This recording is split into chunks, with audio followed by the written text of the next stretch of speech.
नमस्कार बच्चों, डिराज online classes में आपका स्वागत है। कैसे हैं आप लोग? आशा करता हूँ बहुत अच्छे होंगे। बच्चों, आज हम लोग क्लास 10 का हिंदी वर्णिका भाग 2 का पहला चैप्टर दही वाली मगम्मा पढ़ेंगे। यह चैप्टर बहुत ही महत्वपूर्ण चैप्टर है। इस चैप्टर से प्रत्येक साल मैट्रिक बोर्ड फाइनल एग्जाम में प्रश्न आते ही आते हैं। हम लोग क्लास को स्टार्ट करते हैं। सबसे पहले दही वाली मगम्मा कहानी के बारे में जानेंगे कि दही वाली मगम्मा कहानी के लेखक श्रीनिवास हैं। दही वाली मगम्मा कहानी के लेखक कौन हैं? श्रीनिवास हैं। दही वाली मगम्मा जो कहानी है, यह कहानी एक कन्नड़ कहानी है। दही वाली मगम्मा कहानी में मगम्मा नाम की एक बूढ़ी औरत रहती है ना। मगम्मा नाम की एक बूढ़ी औरत रहती है। आप देख सकते हैं तो दही बेचने का काम करती है ना। दही वाली मगम्मा इस कहानी में जो है एक बूढ़ी औरत रहती है जो दही बेचने का काम करती है। दही वाली मगम्मा कहानी के लेखक श्रीनिवास हैं, जिनका मूल नाम मास्ती वेंकटेश अयंगार है ना। इनका जन्म 6 जून 1891 ईस्वी को कोलार कर्नाटक में हुआ था। ठीक है, इनका जन्म, श्रीनिवास का जन्म 6 जून 1891 ईस्वी को कोलार कर्नाटक में हुआ था। ठीक है, चलिए अगला पॉइंट है, ये कन्नड़ साहित्य के सर्वाधिक प्रतिष्ठित एवं प्रमुख रचनाकार हैं। कि जो श्रीनिवास जी जो थे वो कन्नड़ साहित्य के सर्वाधिक प्रतिष्ठित एवं प्रमुख रचनाकार हैं, है ना। चलिए अगला पॉइंट देखिए क्या है। किन्हें? श्रीनिवास को इन्हें सन्ना कथेगुलु के लिए 1968 ईस्वी में साहित्य अकादमी पुरस्कार से सम्मानित किया गया था। याद रखिएगा कि श्रीनिवास को उनकी रचना सन्ना कथेगुलु के लिए 1968 ईस्वी में साहित्य अकादमी पुरस्कार मिला था। ठीक है, चलिए अगला पॉइंट देखते हैं क्या है। दही वाली मगम्मा एक कन्नड़ कहानी है। ठीक है, दही वाली मगम्मा एक कन्नड़ कहानी है। ध्यान दीजिए, इस कहानी का हिंदी अनुवाद जो है B.R. नारायण ने किया है। इस कहानी का हिंदी अनुवाद किसने किया है? B.R. नारायण ने किया है। चलिए अगला पॉइंट क्या है। दूसरे शहर में दही, ध्यान दीजिएगा, दूसरे शहर में दही अर्थात कोई भी सामान रोज लाकर देना और महीनों के बाद पैसा लेना। इस कहानी में एक बात कहा गया है कि दूसरे शहर में दही या अन्य सामान को जाकर बेचना और कुछ समय के अर्थात महीनों के बाद पैसा लेना, उसे बारी कहा गया। क्या कहा गया? बारी कहा गया। चलिए अगला पॉइंट देखिए क्या है। मगम्मा एक बूढ़ी औरत है। इस कहानी में बताया गया है कि मगम्मा एक बूढ़ी औरत है जो दही बेचती है ना। मगम्मा एक बूढ़ी औरत होती है जो क्या बेचती है? दही बेचती है। ठीक है, मगम्मा दही बेचने बंगलुरु जाती है। कहां जाती है? बंगलुरु जाती है ना। जिसे रास्ते में अमराई का कुआं मिलता है। अर्थात जब मगम्मा दही बेचने के लिए बंगलुरु जाती है तो उसे रास्ते में अमराई का कुआं मिलता है ना। चलिए आगे बढ़ते हैं। अगला पॉइंट है, मगम्मा पान सुपारी खाती है। याद रखिएगा, मगम्मा जो दही बेचने वाली एक बूढ़ी औरत है जो क्या खाती है? पान सुपारी खाती है ना। चलिए अगला पॉइंट देखिए क्या है। मगम्मा अबलूर के पास किसी गांव की है। ध्यान दीजिए, लेखक ने बताया है कि मगम्मा जो है अबलूर के पास किसी गांव की है। उन्हें इस कहानी में उसने शायद शब्द का एक प्रयोग किया है, अर्थात वो भी कन्फर्म नहीं है ना, इसलिए इसमें शायद शब्द का प्रयोग किया गया है। मगम्मा अवलूर के पास किसी गांव की है, शायद वेंकटपुर गांव है ना। लेखक ने बताया है कि शायद मगम्मा वेंकटपुर गांव की रहने वाली महिला है, जो कहां है, अवलूर के पास। कहां है, अवलूर के पास।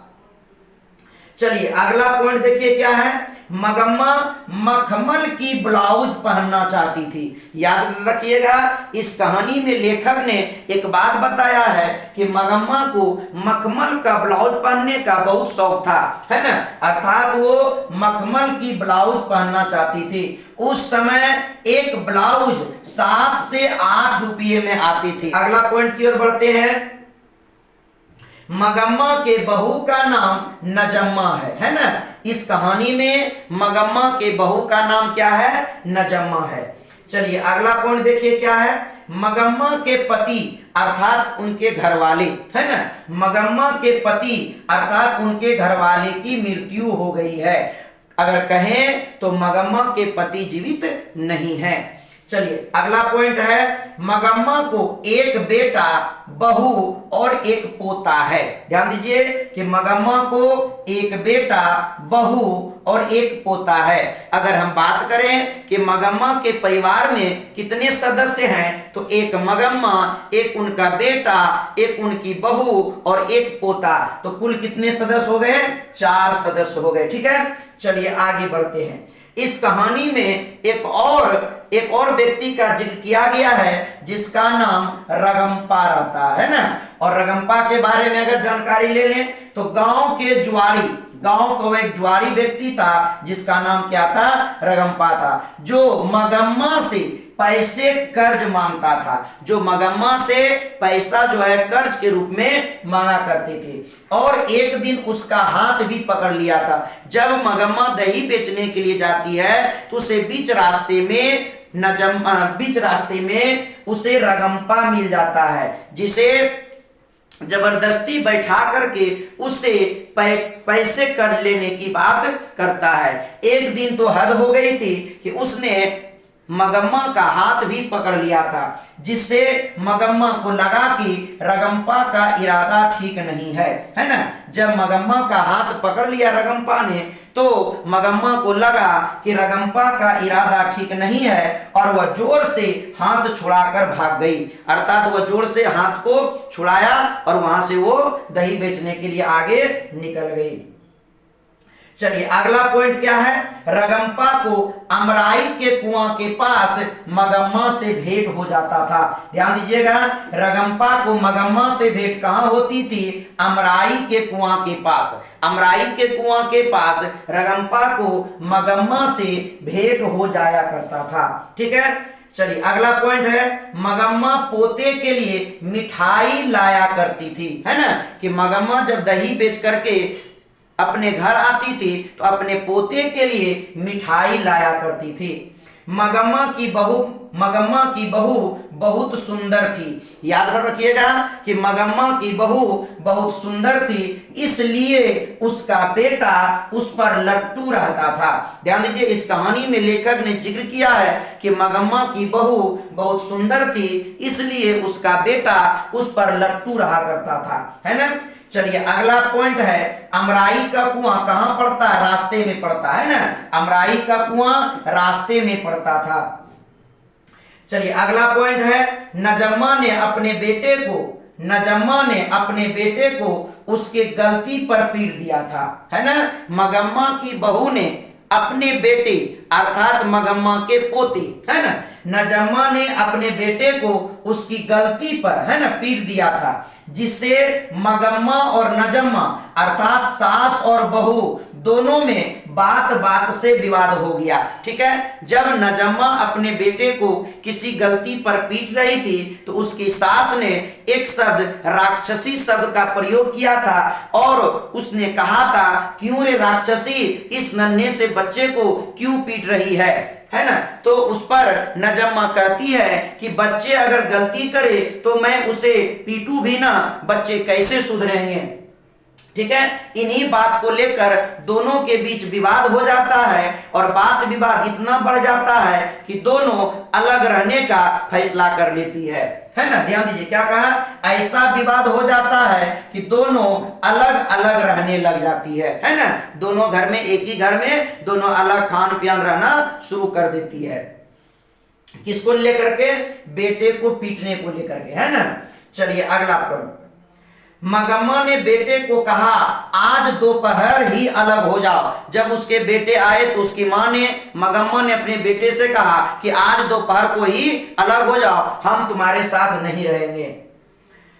अगला पॉइंट देखिए क्या है, नजम्मा ने बड़े ही चतुराई और मजबूरी से, ध्यान दीजिएगा यहाँ पे, इस पॉइंट को ध्यान दीजिएगा, इस पॉइंट पर, कि जब दोनों के बीच विवाद हो जाता है, कुछ दिनों तक दोनों अलग रहने लगते हैं, तो कुछ दिनों के बाद फिर नजम्मा को समझ आता है और उन्हें कुछ मजबूरी भी लगता है और कुछ चतुराईपन भी वो दिखाते हुए अपने सास को, है ना, सास से गलती माफी मांग करके फिर से सास को अपने साथ कर लेती है, अर्थात मगम्मा को अपने साथ कर लेती है। ठीक है। चलिए अगला पॉइंट है, आज की बहुओं को, जो आज की बहुओं हैं उसे नजम्मा से कुछ सीख लेना चाहिए, है ना।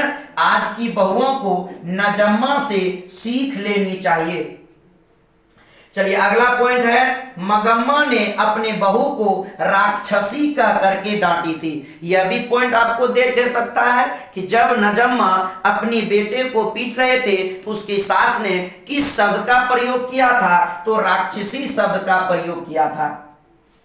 चलिए अगला पॉइंट है, मगम्मा अपनी सारी कहानी मां जी को सुनाती थी। मगम्मा जहां दही बेचने के लिए जाती थी वहां एक और बूढ़ी औरत थी, मां जी, उसी को अपनी सारी कहानी सुनाया करती थी। चलिए, इंसान की सफलता की पहली सीढ़ी शिक्षा है। इस सीढ़ी पर चढ़ने से बिल्कुल नहीं चूकना चाहिए। अगर आप शिक्षा की सीढ़ी पर चढ़ने से चूक जाइएगा तो आप मंजिल को नहीं पा पाइएगा। फिर से सुनिए क्या कह रहा है, इंसान की सफलता की पहली सीढ़ी शिक्षा है। इंसान की सफलता की पहली सीढ़ी शिक्षा है। इस सीढ़ी पर चढ़ने से बिल्कुल नहीं चूकना चाहिए, है ना बच्चों। इसलिए आप लोग शिक्षा की सीढ़ी पर चढ़िए और अपने मंजिल को हासिल कीजिए। चलिए अब हम लोग इस चैप्टर से संबंधित कुछ महत्वपूर्ण ऑब्जेक्टिव प्रश्न को देखेंगे। ठीक है, जितना भी हमने आपको उसका मेन पॉइंट जो आपको बताया है उसी से लगभग आपका सारे के सारे ऑब्जेक्टिव प्रश्न मिल जाएंगे। ठीक है, चलिए पहला प्रश्न को स्टार्ट करते हैं। पहला प्रश्न आप लोग के सामने है, श्रीनिवास जी का जन्म कहां हुआ था। श्रीनिवास जी का जन्म कोलार कर्नाटक में हुआ था। चलिए अगला प्रश्न है, दही वाली मगम्मा कहानी का प्रमुख पात्र कौन है। दही वाली मगम्मा कहानी का प्रमुख पात्र अगर कहा जाए तो मेन रोल किसका है, तो मेन रोल मगम्मा का है। किसका है, मगम्मा का है। ठीक है, प्रमुख पात्र कौन है, मगम्मा है। चलिए अगला सवाल है, यहां देखिए दही छूट गया है। दही वाली मगम्मा कहानी के कहानीकार कौन है, अर्थात दही वाली मगम्मा कहानी को किसने लिखा है। दही वाली कहानी के कहानीकार श्रीनिवास हैं। कौन है, श्रीनिवास हैं। चलिए अगला सवाल है, दही वाली मगम्मा कहानी किसे संदेश देती है। ध्यान दीजिए कि दही वाली मगम्मा कहानी किसे संदेश देती है, तो बहुओं को संदेश देती है ना। दही वाली मगम्मा कहानी किसे संदेश देती है, तो बहुओं को संदेश देती है। चलिए अगला प्रश्न है, मगम्मा क्या बेचती थी। मगम्मा क्या बेचती थी, तो मगम्मा दही बेचती थी। चलिए अगला प्रश्न है, मगम्मा के गांव का नाम क्या था। हमने आपको अभी तुरंत बताया कि मगम्मा के गांव का नाम लेखक ने जिक्र किया है शायद से, कि मगम्मा के गांव का नाम शायद वेंकटपुर है। क्या है, वेंकटपुर है। चलिए अगला सवाल आपका है, मगम्मा क्या खाती थी। है ना। मगम्मा क्या खाती थी, तो मगम्मा पान सुपारी खाया करती थी। ठीक है, चलिए अगले सवाल की ओर बढ़ते हैं। मगम्मा ने बेटे से अलग होने को कहा, आज दोपहर से ही अलग हो जाओ। मगम्मा ने अपने बेटे से कहा कि आज दोपहर से ही अलग हो जाओ। ध्यान दीजिएगा, अगले सवाल की ओर बढ़ते हैं। मगम्मा किस कपड़े की ब्लाउज पहनना चाहती थी, है ना। मगम्मा किस कपड़े की ब्लाउज पहनना चाहती थी, तो मखमल के कपड़े की ब्लाउज पहनना चाहती थी। और उस समय एक ब्लाउज कितने रुपए में आते थे, 7 से 8 रुपए में आते थे। कितने रुपए में, 7 से 8 रुपए में आते थे।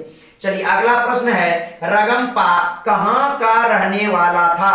रगम्पा कहां का रहने वाला था। रगम्पा वेंकटपुर गांव का ही रहने वाला था। अगला प्रश्न है, रगम्पा मगम्मा से कहां मिलता था। रगम्पा मगम्मा से कहां मिलता था। महत्वपूर्ण सवाल है बच्चों, ध्यान दीजिएगा कि रगम्पा मगम्मा से कहां मिलता था, अमराई की कुआं के पास, है ना। अमराई के कुआं के पास मिला करता था। चलिए अगला सवाल है, रगम्पा था, रगम्पा क्या था। अगर हम कहें रगम्पा की अगर उपाधि की बात करें तो रगम्पा एक जुआरी व्यक्ति था, है ना। चलिए अगला सवाल, लेखक ने कहानी में मगरमच्छ की उपमा किसको दिया है। ध्यान दीजिए, लेखक ने कहानी में मगरमच्छ की उपमा किसको दिया है, तो बहुओं को, अर्थात बहू को मगरमच्छ की उपमा दे करके लेखक ने संबोधित किया है। अगला सवाल देखते हैं क्या है, मगम्मा अपना पैसा कहां रखना चाहती है। ध्यान दीजिए कि मगम्मा अपना पैसा माँ जी के पास, जिसे वो कहानी सुनाती थी, उसी के पास पैसा रखना चाहती थी। और वो बार बार कहते थे कि माँ जी मेरा भी खाता खुलवा दीजिए, मैं भी पैसा वहां जाकर के रखूंगा। लेकिन फिलहाल जब उनके पास कुछ पैसे थे और रगम्पा बार पैसे मांगने की जिद करता था, तो एक दिन उसको डर लग गया और वो माँ जी के पास जब गई तो उन्होंने कहा, माँ जी आप ही मेरा पैसा, सारा का सारा पैसा रखिए। अर्थात इसलिए यह प्रश्न आया कि मगम्मा अपना पैसा कहां रखना चाहती थी, माँ जी के पास। ठीक है, चलिए अगला सवाल देखते हैं क्या है। श्रीनिवास जी का जन्म कब हुआ था। श्रीनिवास जी का जन्म 6 जून 1891 ईस्वी को, है ना। कहां हुआ था, कब हुआ था, 6 जून 1891 ईस्वी को कोलार कर्नाटक में हुआ था, है ना। कहां हुआ था, कोलार कर्नाटक में हुआ था। चलिए अगला सवाल है, मगम्मा से कौन कर्ज मांग रहा था। मगम्मा से रगम्पा कर्ज मांग रहा था। रगम्पा क्या था, तो रगम्पा एक जुआरी था। चलिए अगला सवाल है, मगम्मा की बहू का नाम क्या था। मगम्मा की बहू का नाम नजम्मा था। मगम्मा की बहू का नाम क्या था, तो मगम्मा की बहू का नाम नजम्मा था। क्या था, नजम्मा। सास बहू में झगड़ा क्यों हुआ था, तो बच्चे को पीटने के लिए, खाना बनाने के लिए, गहने के लिए, दही बेचने के लिए। जी नहीं, आपका राइट आंसर होगा ए, बच्चे को पीटने के लिए, है ना। कि जब नजम्मा अपने बेटे को पीट रही थी तो उसी पर उसकी सास ने थोड़ा सा अपनी बहू को डांट दिया, जिसके कारण दोनों के बीच कुछ बात विवाद का झगड़ी हो गई। ठीक है, अर्थात दोनों में विवाद हो गया। चलिए अगला सवाल है, B.R. नारायण ने किस कहानी का अनुवाद किया है। B.R. नारायण ने दही वाली मगम्मा कहानी का अनुवाद किया है। किसमें किया है, तो हिंदी में अनुवाद किया है। ठीक है, याद रखिएगा। अगला सवाल है, उस घर में अब सास और बहू में स्वतंत्रता की होड़ लगी है। यह पंक्ति किस कहानी से है। सास और बहू की जैसे ही बात आपसे कहा जाए तो तुरंत आपको लगा देना है दही वाली मगम्मा पर राइट आंसर। किस पर लगा देना है, दही वाली मगम्मा पर राइट आंसर आपको लगा देना है। दही वाली मगम्मा कहानी किस भाषा से अनुदित है? ध्यान दीजिए कि दही वाली मगम्मा कहानी जो हम लोग पढ़ रहे हैं हिंदी में, वह कहानी कन्नड़ भाषा से अनुवादित हुआ है। कौन भाषा से अनुवादित हुआ है? कन्नड़ भाषा से अनुवादित हुआ है। चलिए अगले सवाल की ओर बढ़ते हैं। अमराई का कुआं कहाँ मिलता था? या अमराई का कुआं कहाँ है? शहर में, बाजार में, रास्ते में, और शहर में, बाजार में, रास्ते में। अगला है रगंपा के खेत में। तो हमने आपको बताया था कि अमराई का कुआं कहाँ मिलता है? तो रास्ते में मिलता है ना, कि जब मगम्मा दही बेचने के लिए बंगलुरु जाती है तो उसी रास्ते में उसे अमराई का कुआं मिलता है। अर्थात कहाँ मिला? रास्ते में। कहाँ मिला? रास्ते में। याद रखिएगा। अगला प्रश्न, मगम्मा को किससे विवाद था? तो मगम्मा को अपनी बहू से विवाद था। मगम्मा को अपनी बहू से विवाद था। चलिए अगला सवाल है, नजम्मा मगम्मा की कौन थी? सवाल को पढ़िएगा। नजम्मा मगम्मा की कौन थी? तो नजम्मा मगम्मा की बहू थी। चलिए अगला सवाल है, क्यों रे राक्षसी इस छोटे से बच्चे को क्यों पीट रही है? किसने कहा? क्यों रे राक्षसी इस छोटे से बच्चे को क्यों पीट रही है? यह कथन किसका था? तो यह कथन मगम्मा का था, है ना। मगम्मा ने अपनी बहू नजम्मा को कहा था कि क्यों रे राक्षसी इस छोटे बच्चे को क्यों पीट रही हो। चलिए अगला सवाल है, मगम्मा कहाँ की रहने वाली थी? मगम्मा अबलूर के पास किसी गांव की रहने वाली थी, और उस गांव का नाम क्या था? तो शायद वेंकटपुर बताया गया है। चलिए अगला सवाल है, मगम्मा किस भाषा की कहानी है? तो मगम्मा कन्नड़ भाषा की कहानी है। मगम्मा किस भाषा की कहानी है? तो मगम्मा कन्नड़ भाषा की कहानी है। चलिए अगला सवाल है, मगम्मा मिठाई किसके लिए ले जा रही थी? मगम्मा मिठाई किसके लिए लाया करती थी? या मगम्मा मिठाई किसके लिए लाती थी? तो मगम्मा मिठाई अपने पोता के लिए लाती थी। किसके लिए? अपने पोता के लिए लाती थी। चलिए अगला सवाल है, दही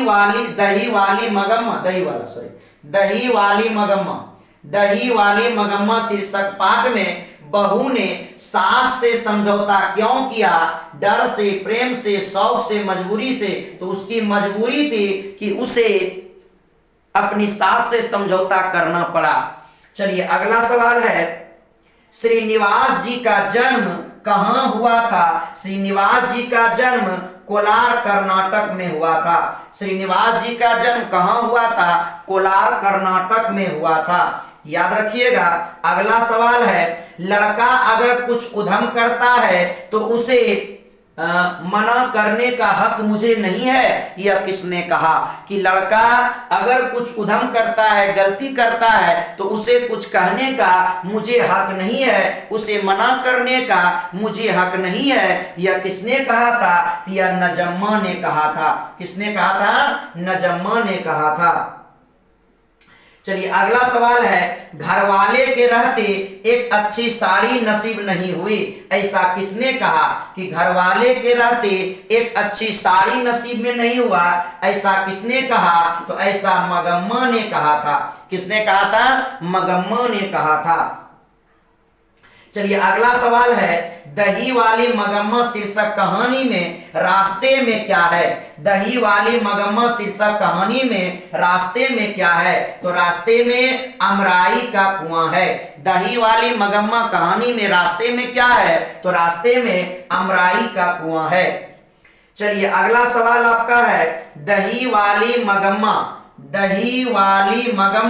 कहानी का कथावाचक कहां से है? दही वाली मगम्मा कहानी का जो कथावाचक है, जो इसके लेखक हैं, वो बंगलुरु गांव से है। बंगलुरु से है। कहां से है? बंगलुरु से हैं।